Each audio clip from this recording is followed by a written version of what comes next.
I know that there's a lot of aspiring franchisors that are listening to this, or guys and gals that are just starting out in franchising. And one of the questions that often comes up is, how did you find your first franchisees? You have 19, you said in eight states. How do you guys find your franchisees primarily?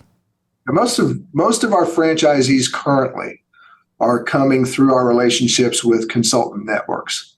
So with the Fran Choices, the Fran Nets, the IFPGs of the world. So these are, our partners who are spending their days really with a lot of outreach to prospective business owners who are just getting started and trying to understand the landscape of business ownership, franchise, ownership and involvement and partnership. And most of our relationships are coming through those consultants. Now, our first franchisee actually came to us through, what we would call an organic channel. There was no broker involved. We were just pumping out our own marketing materials and found us through a YouTube post and a YouTube video, just online searching for franchising, searching for business opportunities, and found us that way. So he's still with us, today and growing strong in Williamsburg, Virginia.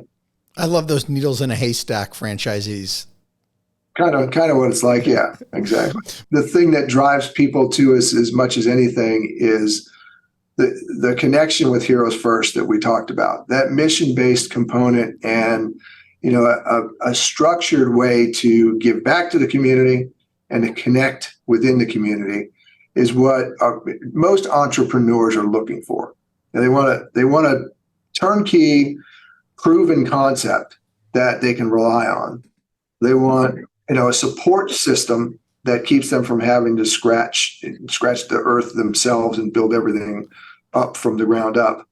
And then they want something that resonates with them. It says, I can be proud of this. I can stand up on a table and say, I am this Home Clean Heroes franchisee in my market, and this is what we do. So there's a lot of opportunity to do that. And through that connection with the first responder agencies, there's a lot of PR opportunity. There's a lot of mission connection opportunity. And we do things to support that for the franchisees as well. One of the big ones we're doing this year is we're sponsoring a contest to send a first responder family to the Macy's Thanksgiving Day Parade in New York. So the First Responders Children's Foundation, being grounded in New York, has a huge tent right on Fifth Avenue for the parade. And they do a all day long breakfast meal, brunch meal, and they're bringing first responders in from all over the region and all over the country to participate in this, and them and their families. So we're going to give one of our first responder families hopefully what is a trip of a lifetime for their children to be front row and center to see, the balloons come crawling down Fifth Avenue for the Thanksgiving Day Parade. Wow. I love that. I love hearing stories from franchisors that are doing something really, truly different. And they're not just another concept among the 4,000 franchisors out there. And that you guys are certainly doing that. Well, and you think about it, this is the kind of thing, if you're trying to get into business for yourself, you're never going to be able to afford to do this kind of thing. But it's the power of a larger group and a larger community that allows this kind of thing to happen and for you to hitch your wagon to it. So those are the opportunities we try to create for franchisees. So what does a typical background or trait look like of a Home Clean Heroes franchise? Boy, it's all over the place. We've got several husband and wife teams who have decided one's going to leave their career. We've got retired teachers, retired city workers, logistics and operations department engineers who one spouse will keep their job. So it kind of stabilizes the income over the initial years as you build the business. The other will go all in on operating the business. So there's a lot of brain power and depth in that. It's one model. We've got some owner operators, so individuals, proprietors who will hire a manager out of the gate, and we actually support that function for them.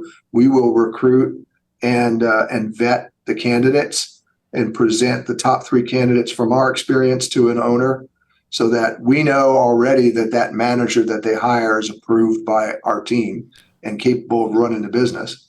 That's a critical element, because most of the managers, none of the owners who come in have been running their own cleaning business.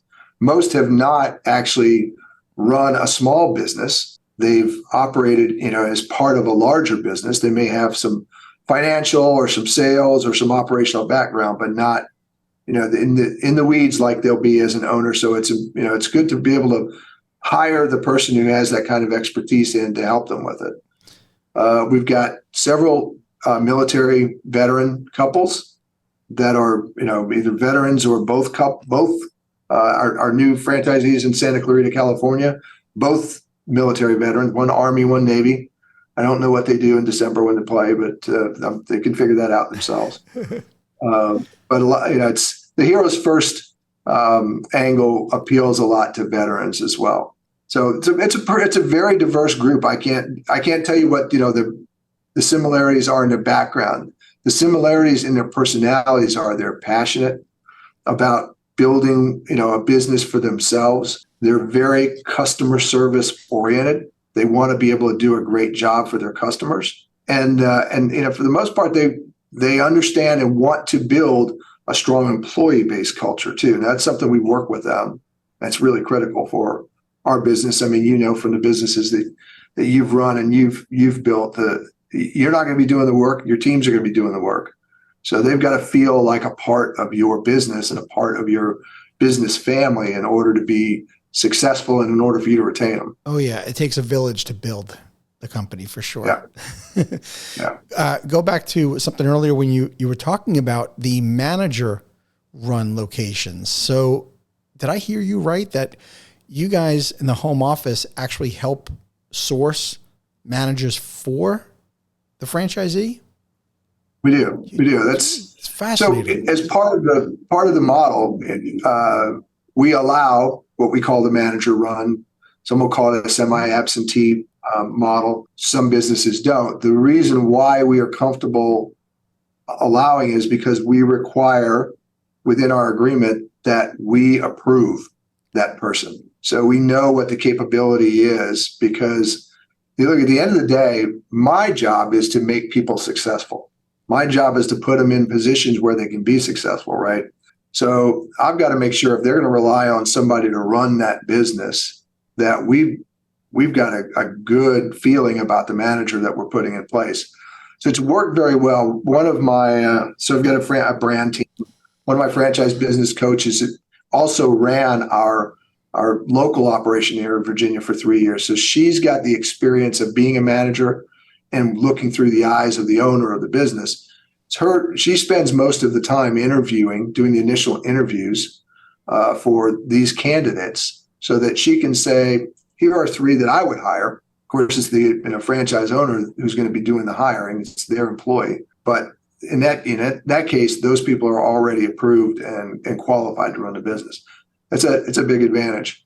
I don't know of anybody else that does that. I think that is a huge advantage for franchisees, knowing that they have the support of the home office that's going to help source that person for them. I mean, even if you allowed for a managed run location, usually they leave it up to the franchisee to say, you go get the person, we'll train them. But the fact that you're kind of clearing them, not only clearing them, but you're kind of, you're clearing them in advance of being on board. I think that's very cool. Right. Well, staffing is one of the biggest challenges for everybody right now. I mean, I was on the phone arguing with the city. They can't get anybody out to pick up my garbage on the side of the street for 3 weeks because they don't have any people in the truck. That's the kind of thing we're up against, right? Well, that's the biggest challenge, is to keep staff in your vehicles so that you can continue to build your business, generate revenue, keep your customers happy, because you won't be a happy customer if we can't get out to clean your house. So we're not only doing that we're doing it at manager level. It's much easier to really be super effective there because the volume's not that big. But across our franchisees, we're hiring multiple teams, multiple cleaning specialists on a daily basis. So we also work with them by providing all the scripting, all the recruiting strategies to get people, to apply. But then even after they apply, to run through the filtering system either through questionnaires or working through different types of assessment tools to say, all right, here are the ones that are most likely to be successful, and heck, here are the ones that are going to show up for an interview, because these are not. We do that right now just through our partners with Career Plug and then Indeed and those folks.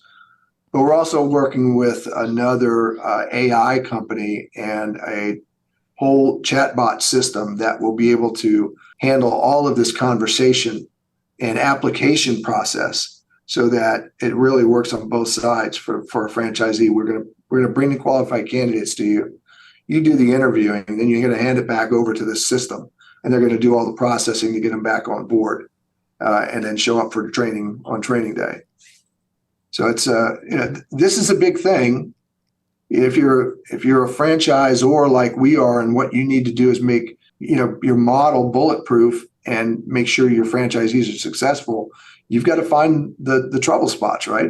You got to find where I can be of the most help and find ways to do it. Yeah. Wow. You guys are next level, man. That's impressive. What does it take to build that solid foundation in those first several units as a franchisor? So, I mean, it's really all about support, and it's about over delivering in terms of support for especially for your first 10. Our model is to have one franchise business coach dedicated to every 15 franchisees. Well, we've had 2 franchise business coaches since day one.